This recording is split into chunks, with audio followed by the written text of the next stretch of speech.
संसार में अनासक्त होकर कर्म करना चाहिए, परंतु कार्य के निर्वाह के लिए संसार में कितने ही अनुचित काम करने पड़ते हैं। कोई पाप कर्म कर रहा है, कोई पुण्य कर्म। यह सब क्या पहले के कर्मों का फल है? क्या यह करते ही रहना होगा?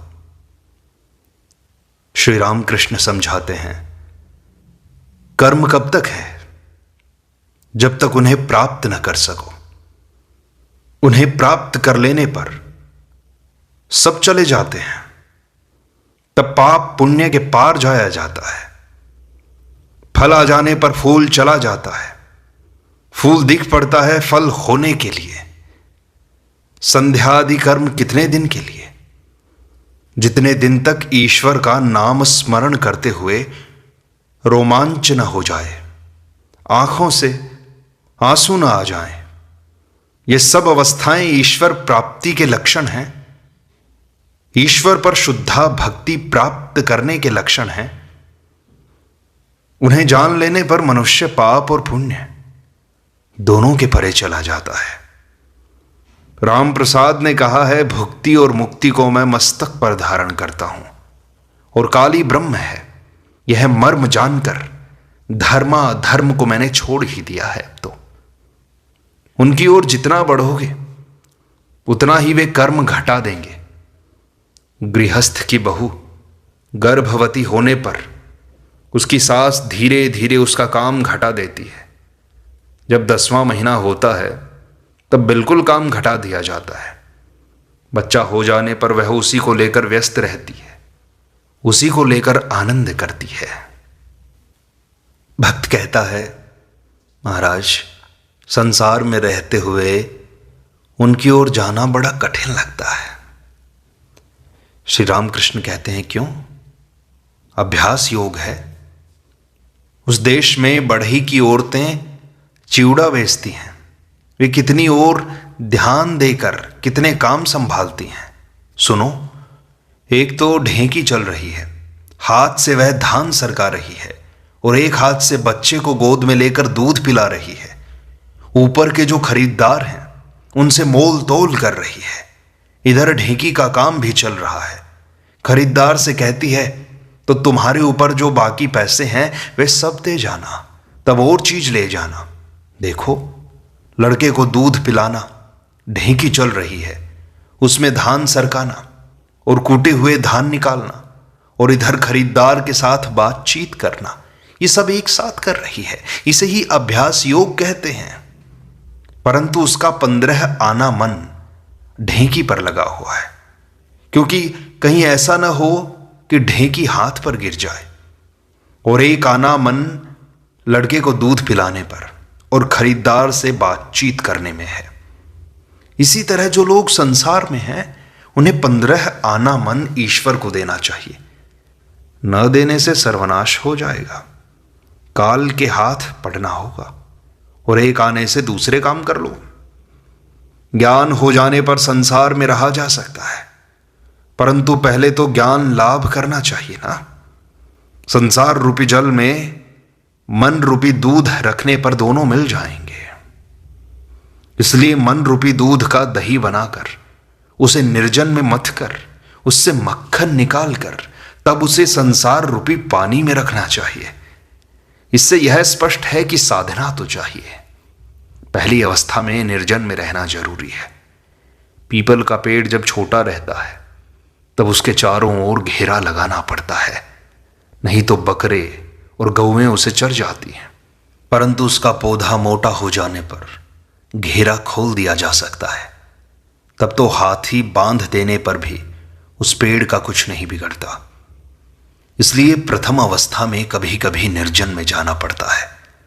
साधना आवश्यक है।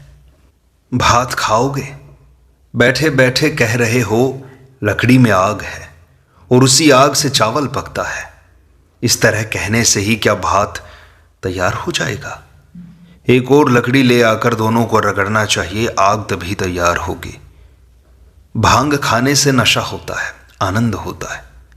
न तुमने खाया न कुछ किया, बैठे बैठे केवल भांग भांग ऐसे चिल्ला रहे हो। क्या इससे कभी नशा या आनंद होगा भी? भला बताओ तो। पढ़ना लिखना चाहे लाख सीखो, ईश्वर पर भक्ति हुए बिना, उन्हें प्राप्त करने की इच्छा हुए बिना सब मिथ्या है। केवल पंडित है, परंतु यदि विवेक वैराग्य नहीं है तो उसकी दृष्टि कामिनी कांचन पर अवश्य रहेगी। गिद्ध बहुत ऊंचे उठते हैं, परंतु उनकी दृष्टि मरघट पर ही रहती है। जिस विद्या के प्राप्त करने पर मनुष्य उन्हें पा सकता है, वही तो यथार्थ विद्या है और सब मिथ्या है।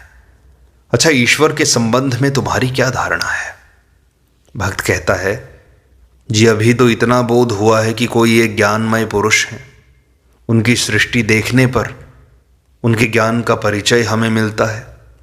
एक बात कहता हूँ, जिन देशों में सर्दी अधिक होती है वहाँ मछलियों और दूसरे जल जंतुओं को बचा रखने के लिए ईश्वर ने यह कुशलता दिखाई है कि जितना ही अधिक जाड़ा पड़ता है उतना ही पानी सिमटता जाता है। परंतु आश्चर्य यह है कि बर्फ बनने से पहले ही पानी कुछ हल्का हो जाता है और उस समय पानी का फैलाव ज़्यादा हो जाता है। तालाब के पानी में वहाँ सर्दी में मछलियाँ अनायास ही रह सकती हैं। पानी के ऊपर हिस्से में बर्फ जम गई है, परंतु नीचे के हिस्से में ज्यों का त्यों पानी बना रहता है। अगर खूब ठंडी हवा चलती है तो वह हवा बर्फ पर ही लगती है, नीचे का पानी गर्म ही रहता है। श्री राम कृष्ण कहते हैं, वे हैं। यह बात संसार देखने से ही मालूम हो जाती है, परंतु उनके संबंध में कुछ सुनना एक बात है, उन्हें देखना दूसरी बात, और उनसे वार्तालाप करना और बात है। किसी ने दूध की बात सुनी है, किसी ने दूध देखा है और किसी ने दूध पिया है। आनंद तो देखने से होगा, पर पीने से देह सबल होगी, तभी तो लोग हृष्ट पुष्ट होंगे। ईश्वर के दर्शन जब होंगे तभी तो शांति होगी, जब उनसे वार्तालाप होगा तभी तो आनंद होगा, शक्ति बढ़ेगी। भक्त कहते हैं, उन्हें पुकारने का समय नहीं मिलता। श्री राम कृष्ण कहते हैं, यह ठीक बात है तुम्हारी, समय हुए बिना कुछ नहीं होता। किसी लड़के ने सोने के पहले अपनी माँ से कहा था, माँ जब मुझे शौच की इच्छा हो तब मुझे उठा देना। उसकी माँ ने कहा, बेटा शौच की इच्छा तुम्हें स्वयं उठाएगी, मुझे उठाना नहीं पड़ेगा। जैसे जो कुछ देना चाहिए यह उनका पहले से ही ठीक किया हुआ है।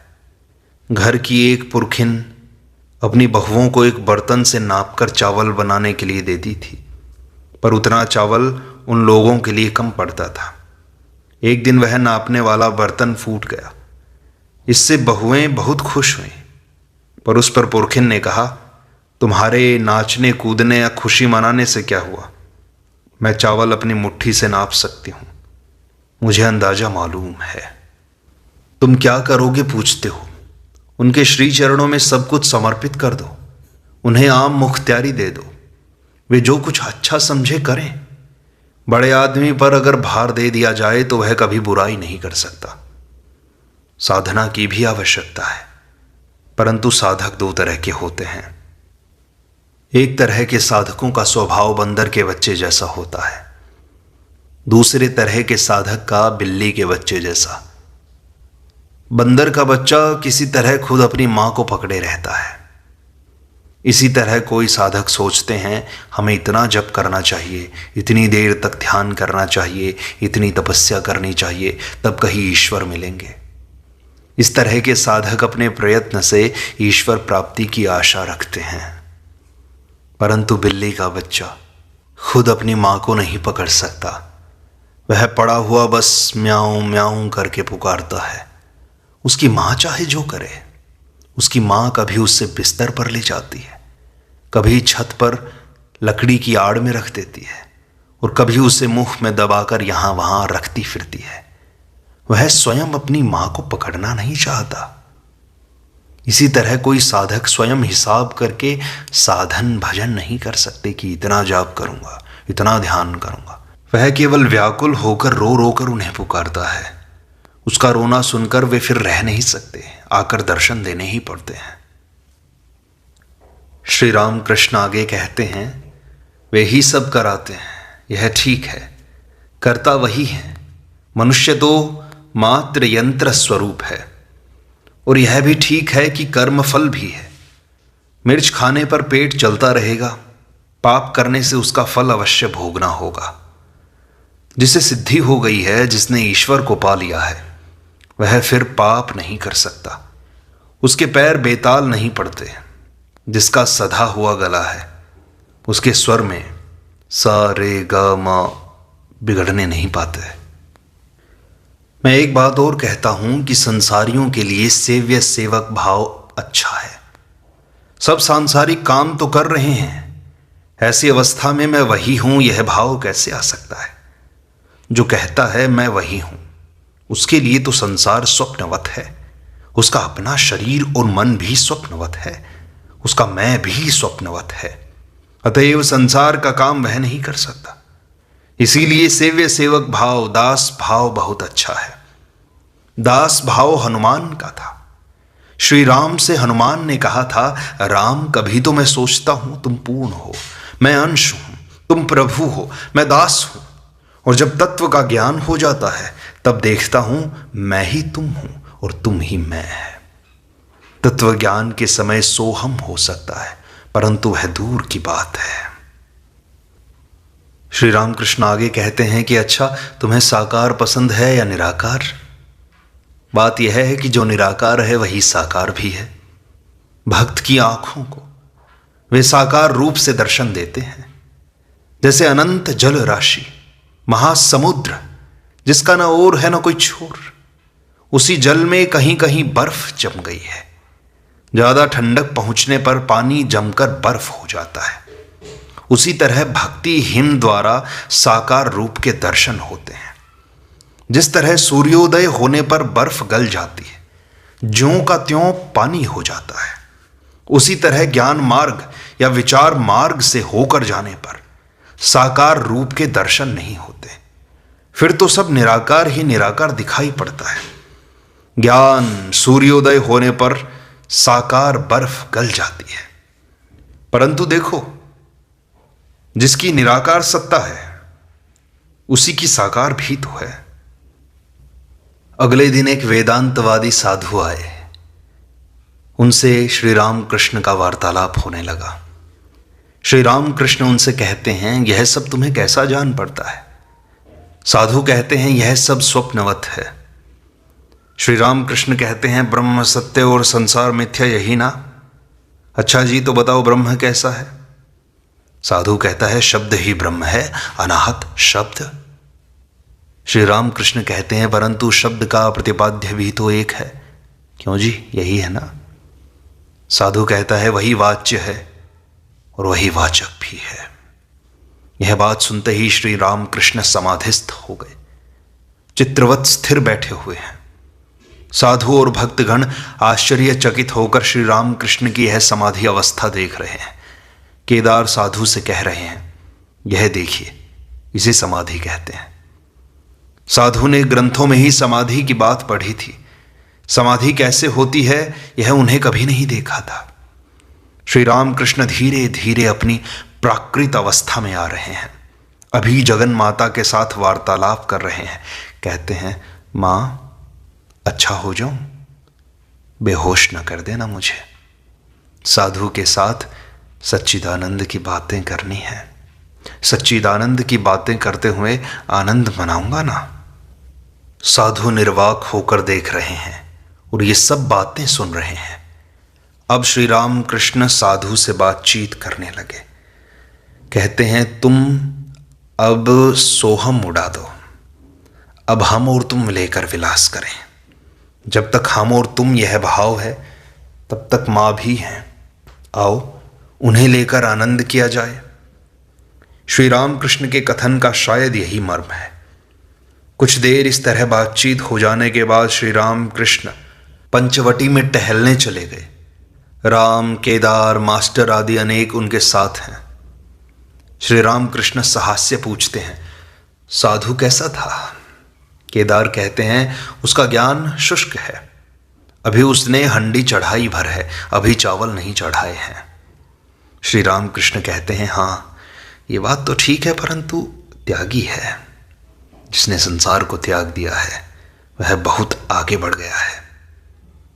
साधु अभी प्रवर्तक है, उन्हें अगर कोई प्राप्त न कर सका तो उसका कुछ भी नहीं हुआ। जब उनके प्रेम में मस्त हुआ जाता है तब और कुछ नहीं सुहाता। तब तो आदरणीय श्यामा माँ को बड़े प्रयत्न से हृदय में धारण किए रहो। मन तू देख और मैं देखूं और कोई देखने न पाए। केदार श्री राम कृष्ण के भाव के अनुरूप एक गीत गाते हैं जिसका भावार्थ यह है, सखी मन की बात कैसे कहूं, कहने की मनाही है। दर्द को समझने वाले के बिना प्राण कैसे बच सकेंगे। जो मन का मीत होता है वह देखते ही पहचान में आ जाता है, वह विरला ही तो होता है। अगले दिन एक तांत्रिक भक्त श्री रामकृष्ण से मिलने आए। श्री रामकृष्ण तांत्रिक भक्त से कहते हैं, ये सब तांत्रिक साधना के अंग हैं। कपाल पात्र में सुधा का पान करना, उस सुधा को कारणवारी कहते हैं, है ना? तांत्रिक कहता है, जी हाँ। श्री रामकृष्ण कहते हैं, 11 पात्र ना?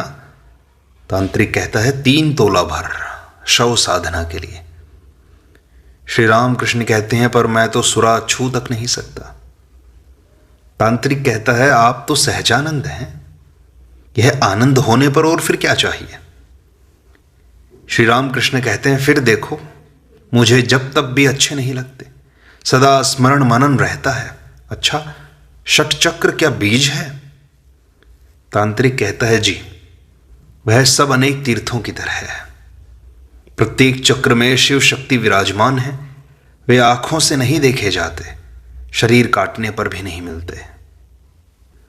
श्री रामकृष्ण तांत्रिक से पूछते हैं, अच्छा बीज मंत्र पाए बिना क्या कुछ सिद्ध होता है भला? तांत्रिक कहता है, होता है, विश्वास द्वारा, गुरु वाक्य पर विश्वास। श्री रामकृष्ण मणि की ओर इशारा करते हुए कहते हैं, विश्वास। तांत्रिक भक्त के चले जाने पर ब्राह्म समाज के श्री जय गोपाल सेन आए। श्री रामकृष्ण उनके साथ वार्तालाप कर रहे हैं। मणि, राखाल इत्यादि भक्तगण पास बैठे हैं। तीसरे पहर का समय है। श्री रामकृष्ण जय गोपाल के प्रति कहते हैं, किसी से किसी मत से विद्वेष नहीं करना चाहिए। निराकारवादी साकारवादी सभी उन्हीं की ओर तो जा रहे हैं। ज्ञानी योगी भक्त सभी उन्हीं को तो खोज रहे हैं। ज्ञान मार्ग के लोग कहते हैं ब्रह्म, योग मार्ग के लोग कहते हैं आत्मा, परमात्मा, भक्तगण कहते हैं भगवान, फिर यह भी है नित्य देव नित्यदास। जय गोपाल कहते हैं, कैसे जानूं कि सभी पथ सत्य है महाराज? श्री रामकृष्ण कहते हैं, किसी एक पथ से ठीक ठीक जा सकने पर उनके पास पहुंचा जा सकता है।